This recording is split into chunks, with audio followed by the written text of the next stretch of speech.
Good morning. Welcome back. An estimated 33% of people over the age of 50 are hit with Parkinson's disease, but it's also starting to take a toll on younger people as well. Dr. Rachel Biemiller from Gundersen Health System is here to help us take a closer look at this condition.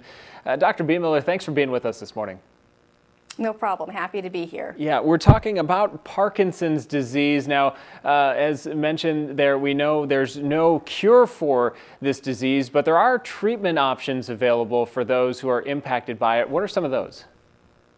Well, from what we do know about Parkinson's, again, we're still trying to understand the cause of it as well, is there's oral medication, which is carbidopa, levodopa.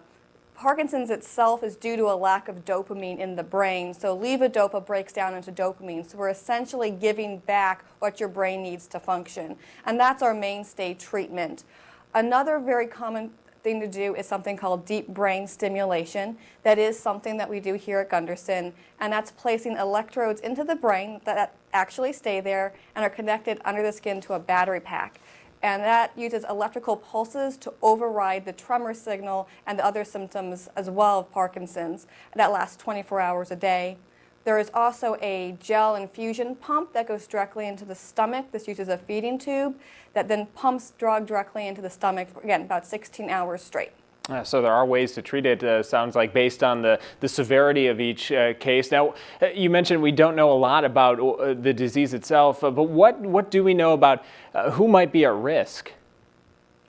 Well, men are twice as likely to get it as women. The amount of people who get it increases with age. So, we say typically about 4% above the age of 50, but if you start looking at the folks who are just in their 70s or in their 80s, that percentage gets much higher, and right now it's fluctuating. I think the last number I saw for above the age of 80 is about 10%.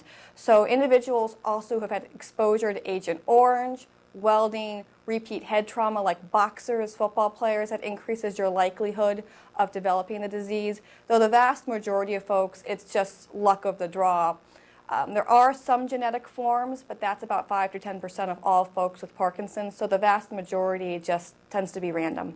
Sure, and we are running out of time, but you can learn a little bit more about the disease at a Parkinson Symposium coming up on Saturday, April 13th. What can folks learn from that? Well, we do different topics with each symposium. So this year we are reviewing updates in research, how the disease progresses and how it affects people. We are also reviewing hallucinations and as well as mood disorders in Parkinson's. And you can register for that online at gundersenhealth.org. Dr. Biemiller, we thank you for being with us this morning. You're very welcome. And we'll be right back after this.